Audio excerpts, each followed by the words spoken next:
Hi കൂട്ടുകാരെ, സഡിജാസ് കിച്ചണിലേക്ക് എല്ലാവർക്കും സ്വാഗതം. നമ്മളിന്നിവിടെ റെഡിയാക്കുന്നത് വളരെ പെട്ടെന്ന് ഉണ്ടാക്കാൻ പറ്റിയ രീതിയിലൊരു ചെറുപയർ പരിപ്പ് പ്രഥമനാണ്. ശർക്കര വരട്ടി അധികം സമയം കളയാനില്ലാത്തവർക്ക് പെട്ടെന്ന് ഉണ്ടാക്കാൻ പറ്റിയ ഒരു അടിപൊളി പ്രഥമൻ. ഇത് നമ്മൾ പെട്ടെന്ന് ഉണ്ടാക്കിയെന്ന് വെച്ച് സാധാരണ നമ്മൾ ശർക്കര വരട്ടി സമയം കളയുന്ന പോലെ ഇതിൻ്റെ കാര്യത്തിൽ ടേസ്റ്റിന് വ്യത്യാസമൊന്നുമില്ല. പക്ഷേ നമുക്കിത് വളരെ എളുപ്പത്തിൽ ചെയ്തെടുക്കാൻ പറ്റും. നമുക്കിനി ഇതിൻ്റെ റെസിപ്പിയിലേക്ക് പോകാം. നമുക്ക് പരിപ്പ് പ്രഥമൻ ഉണ്ടാക്കാനായി ചെറുപയർ പരിപ്പ് ഒന്ന് വറുത്തെടുക്കണം. ഇത് 300 ഗ്രാം പരിപ്പാണ്. ഒരുപാടങ്ങ് കളർ ചേഞ്ച് ആവണ്ട. ഇതിൻ്റെ പച്ചച്ചുവ മാറാനായിട്ട് ചെറിയ ഒരു കളർ ചേഞ്ച് ഒന്ന് വന്നാൽ മതി. നമുക്കിനി ഇതൊരു മീഡിയം ഫ്ലെയിമിലിട്ട് വറുത്താൽ മതി. പരിപ്പ് ഇവിടെ കളർ മാറി വന്നിട്ടുണ്ട്. ഇനി നമുക്ക് തീ ഓഫ് ചെയ്ത് കൊടുക്കാം. നമ്മൾ വറുത്ത് വെച്ചിരുന്ന പരിപ്പ് 2 വട്ടം കഴുകിയതിന് ശേഷം ഒരു കുക്കറിലേക്ക് മാറ്റി കൊടുത്തിട്ടുണ്ട്. നിലക്ക വെള്ളം ഒഴിച്ചിട്ടുണ്ട്. ഇനി ഇത് നമുക്കൊന്ന് വേവിച്ചെടുക്കണം. പരിപ്പ് റെഡിയായി വരുന്ന സമയം കൊണ്ട് നമ്മൾ ഈ ശർക്കരപ്പാനി ഒന്ന് ഉരുക്കിയെടുത്തിട്ടുണ്ട്. ഇതും 600 ഗ്രാം ശർക്കരയുണ്ട്. 1.5 ഗ്ലാസ് വെള്ളത്തിൽ ഉരുക്കിയെടുത്തതാണ്. ഇത് ഒരുമാതിരി നല്ല മധുരം കാണും. ഇത്രയും മധുരം വേണ്ടെന്നുള്ളവർക്ക് 1/2 കിലോ ശർക്കര എടുത്താൽ മതി. ഞാനിപ്പോൾ ഇവിടെ 300 ഗ്രാം പരിപ്പിന് 600 ഗ്രാം ശർക്കരയാണ് എടുത്തിരിക്കുന്നത്. ഇനി നമുക്ക് ഈ പാനി മാറ്റി വെക്കാം. ഇനി നമുക്കിതിലേക്കുള്ള തേങ്ങാപ്പാൽ റെഡിയാക്കുന്നതിന് വേണ്ടി ഒരു മീഡിയം സൈസ് തേങ്ങ 1.5 എണ്ണം എടുത്തിട്ടുണ്ട്. ഇത് നല്ല പച്ചത്തേങ്ങ അല്ല കിട്ടിയത്. അതുകൊണ്ട് ഒരു ചെറിയ ചൂടുവെള്ളം കൂടെ ഒന്ന് ഒഴിച്ചിട്ടാണ് ഇതൊന്ന് അടിച്ചെടുക്കുന്നത്. നല്ല പച്ചത്തേങ്ങയാണെങ്കിൽ ഇങ്ങനെ ചൂടുവെള്ളത്തിൻ്റെ ആവശ്യമില്ല. ഇതിപ്പം അത്ര പച്ചയല്ലായിരുന്നു, അതുകൊണ്ടാണ് ഒരു 1/2 ഗ്ലാസ് ചൂടുവെള്ളം കൂടെ ഒഴിച്ചിതൊന്ന് നമുക്ക് അടിച്ചെടുക്കണം. ഈ അടിച്ചെടുത്ത തേങ്ങയിൽ ഇനി 1 ഗ്ലാസ് വെള്ളം കൂടെ ചേർത്ത് നമുക്കിതൊന്ന് പിഴിഞ്ഞെടുക്കാം. നമ്മളിവിടെ 1/4 പാല് പിഴിഞ്ഞെടുത്ത് മാറ്റി വെച്ചിട്ടുണ്ട്. ഇനി ബാക്കിയുള്ള ആ തേങ്ങയിലേക്ക് ഒരു 2 ഗ്ലാസ് വെള്ളം ഒഴിച്ചതിന് ശേഷം ഇതൊന്നും കൂടി ഒന്ന് അടിച്ചെടുത്ത് 2-ാം പാലാക്കണം.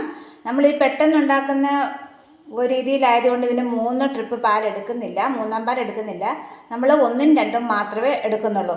അതുകൊണ്ട് ഈ 2-ാം പാൽ ഇത്തിരി കൂട്ടി എടുക്കണം. ഇതിലും നമ്മൾ ചൂടുവെള്ളം തന്നെയാണ് ഒഴിച്ചു കൊടുക്കുന്നത്. 1 ഗ്ലാസ് ചൂടുവെള്ളം ഒഴിച്ച് നന്നായിട്ടൊന്ന് അടിച്ചെടുത്തതിന് ശേഷം ബാക്കി വെള്ളം ചേർത്ത് ഒന്നും കൂടെ പിഴിഞ്ഞെടുക്കണം. മിക്സിയുടെ കപ്പ് കഴുകാനായിട്ട് നമ്മൾ 1.5 ഗ്ലാസ് വെള്ളം ഒഴിച്ച് കൊടുത്തിട്ടുണ്ട്. ഇതും കൂടെ ഒഴിച്ച് ഒന്ന് നന്നായിട്ടൊന്ന് പിഴിഞ്ഞെടുക്കാം. നമ്മളിവിടെ 2-ാം പാലും പിഴിഞ്ഞെടുത്ത് കഴിഞ്ഞു. ആദ്യം എടുത്ത പാലിൻ്റെ ഇരട്ടി അളവോളം വരും ഇത്. 3-ാം പാൽ എടുക്കുന്നില്ലാത്തതുകൊണ്ടാണ് ഇത്രയും കൂട്ടിയെടുത്തത്. ഈ സമയം കൊണ്ട് ഇവിടെ പരിപ്പ് നന്നായിട്ട് വെന്തിട്ടുണ്ട്. നമ്മൾ വെച്ചത് കറക്റ്റ് വെള്ളമായിരുന്നു, ചുവട്ടി പിടിച്ചിട്ടില്ല. നിങ്ങൾ വയ്ക്കുമ്പോൾ ഒരു 1/2 ഗ്ലാസ് വെള്ളവും കൂടെ കൂട്ടി വയ്ക്കുന്നതായിരിക്കും നല്ലത്. ഇതിപ്പം നന്നായിട്ട് വെന്ത് ഒരുവിധം ഒന്ന് പൊടിഞ്ഞു വന്നിട്ടുണ്ട്. ഇനി നമുക്ക് ശർക്കരപ്പാനി ചേർത്ത് കൊടുക്കാം.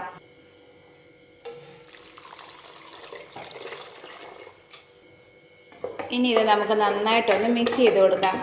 നമ്മളിപ്പോൾ ഇവിടെ സ്റ്റൗ ഓൺ ചെയ്തിട്ടില്ല. ഇതൊന്ന് മിക്സ് ആക്കിയതിന് ശേഷം ഓണാക്കാം. ഇനി നമുക്ക് തീ കത്തിച്ച് ഇത് നന്നായിട്ടൊന്ന് തിളപ്പിക്കാം. നമുക്കിനി ഇതിലേക്കൊരു 1 ടീസ്പൂൺ നെയ്യും കൂടെ ചേർത്ത് കൊടുക്കാം. നമ്മളിവിടെ പരിപ്പ് ഹൈ ഫ്ലെയിമിൽ 1 വിസിലും മീഡിയം ഫ്ലെയിമിൽ 2 വിസിലുമാണ് അടുപ്പിച്ചത്. അപ്പം തന്നെ നന്നായിട്ട് വെന്തായിരുന്നു. അത്രയും മതിയാവും. ഇപ്പം നന്നായിട്ട് തിളച്ചിട്ടുണ്ട്. ഇനി തീ ഒരു മീഡിയം ഫ്ലെയിമിൽ ഇട്ടതിന് ശേഷം ഇളക്കി കൊടുക്കണം. ഇത് കുറച്ചൊന്ന് നമുക്ക് വറ്റിച്ചെടുക്കാം. നമ്മുടെ പ്രഥമൻ ഇപ്പം ഈ ഒരു പാകത്തിലൊന്ന് കുറുകി വന്നിട്ടുണ്ട്. അധികം പറ്റിയിട്ടൊന്നുമില്ല, കുറച്ചൊന്ന് കുറുകി. ഇനി നമുക്ക് 2-ാം പാല് ചേർത്ത് കൊടുക്കാം.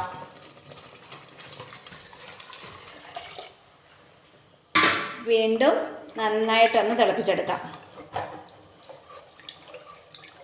നല്ല കളറുള്ള ശർക്കരയാണിത്.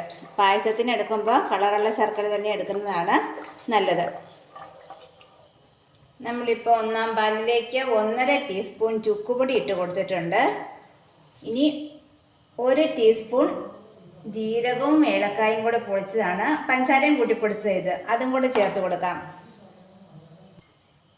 ഇനി നമുക്കിത് നന്നായിട്ടൊന്ന് മിക്സ് ചെയ്യാം. നമ്മൾ നേരത്തെ ചൂട് പായസത്തിലേക്ക് ഈ പൊടിയും കൂടി ഇട്ട് കഴിഞ്ഞാൽ ഇത് കട്ട പിടിച്ച് പോകുള്ളൂ, എല്ലായിടത്തും എത്തുവരാം. അതുകൊണ്ട് ഇങ്ങനെ ചെയ്യുന്നതാണ് നല്ലത്. ഇത് നന്നായിട്ട് മിക്സ് ചെയ്തതിന് ശേഷം നമുക്കിനി രണ്ടാം പാല് വറ്റി വരുമ്പോഴത്തേക്കും ഒഴിച്ചു കൊടുത്താൽ മതി. രണ്ടാം പാൽ ഒഴിച്ചത് ഇവിടെ നന്നായിട്ട് തിളച്ചു. ഇനി ഇത് കുറച്ചൊന്ന് വറ്റുന്നിടം വരെ നമുക്ക് വെയിറ്റ് ചെയ്യാം. നമ്മളിവിടെ രണ്ടാം പാൽ ഒഴിച്ചിട്ടിപ്പം 20 മിനിറ്റ് ആയിട്ടുണ്ട്. ഇത്രയും വറ്റിയാൽ മതിയാവും. ഇനി നമുക്ക് ഒന്നാം പാൽ ചേർത്ത് കൊടുക്കാം. നമ്മൾ ചേർത്ത ഏലക്കാപ്പൊടിയും ചുക്കുപൊടിയൊക്കെ ഇതിനകത്ത് നന്നായി യോജിച്ചിട്ടുണ്ട്. ഇനി ഒന്നാം പാലും കൂടെ ഒഴിച്ച് നന്നായിട്ടൊന്ന് ഇളക്കാം. ഒന്നാം പാൽ ഒഴിച്ചെന്നാൽ പിന്നെ തിളയ്ക്കാൻ പാടില്ല, നല്ലപോലെ ഒന്ന് ചൂടായി കിട്ടിയാൽ മതി. നമ്മുടെ പരിപ്പ് പ്രഥമൻ ഇപ്പം നന്നായിട്ട് ഇവിടെ ചൂടായി വന്നിട്ടുണ്ട്. ഇനി നമുക്ക് തീ ഓഫ് ചെയ്ത് കൊടുക്കാം.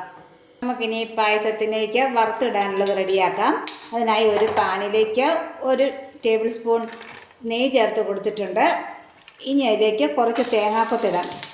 ഈ പരിപ്പ് പ്രഥമന് തേങ്ങാക്കൊത്ത് നിർബന്ധമില്ല, പക്ഷേ ഇവിടെ എല്ലാവർക്കും ഇഷ്ടമാണ്. ഇവിടെ ഇടയ്ക്ക് ഇങ്ങനെ ഒന്ന് കടിക്കാൻ കിട്ടുന്നത്. നമ്മൾ അടപ്രഥമൻ പോലെ അല്ലല്ലോ, പരിപ്പ് ഒരുവിധം വെന്ത് കഴിയുമ്പോഴത്തേക്കിനും അത് പ്രത്യേകിച്ചൊന്നും കടിക്കാൻ കാണുകയില്ല. അപ്പോൾ ഇടയ്ക്ക് ഇങ്ങനെ ഒരു തേങ്ങാക്കൊത്ത് കടിക്കുന്നത് ഒരു ടേസ്റ്റാണ്. അപ്പോൾ നമുക്കിതിന് നന്നായിട്ടൊന്ന് വറുത്തെടുക്കണം.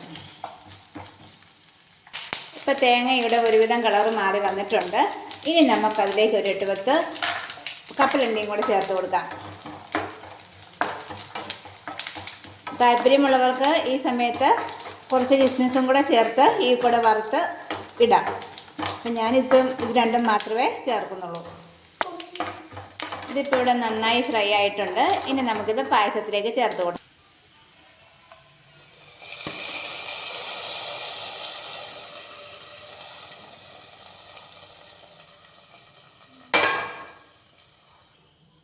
ഇനി നമുക്കിതൊരു 5 മിനിറ്റ് അടച്ച് വെച്ചതിന് ശേഷം ഇളക്കി ചേർക്കാം. പായസം റെഡിയായതിന് ശേഷം എപ്പോഴും ഒരു 15 മിനിറ്റ് കഴിഞ്ഞേ അത് വിളമ്പാൻ പാടുള്ളൂ. ആ സമയം കൊണ്ട് അതെല്ലാം ഒന്ന് യോജിച്ച് വരുള്ളൂ. അപ്പം നമുക്കൊരു 15 മിനിറ്റ് വെയിറ്റ് ചെയ്യാം. നമ്മുടെ പെട്ടെന്നുണ്ടാക്കാൻ പറ്റിയ പരിപ്പ് പ്രഥമൻ ഇവിടെ റെഡിയായിട്ടുണ്ട്. അപ്പോൾ വീഡിയോ ഇഷ്ടമായാൽ എല്ലാ കൂട്ടുകാരും ലൈക്ക് ചെയ്യാനും ഷെയർ ചെയ്യാനും സബ്സ്ക്രൈബ് ചെയ്യാനും മറക്കല്ലേ. നമുക്ക് അടുത്ത വീഡിയോയുമായി വീണ്ടും കാണാം. എല്ലാവർക്കും താങ്ക് യു.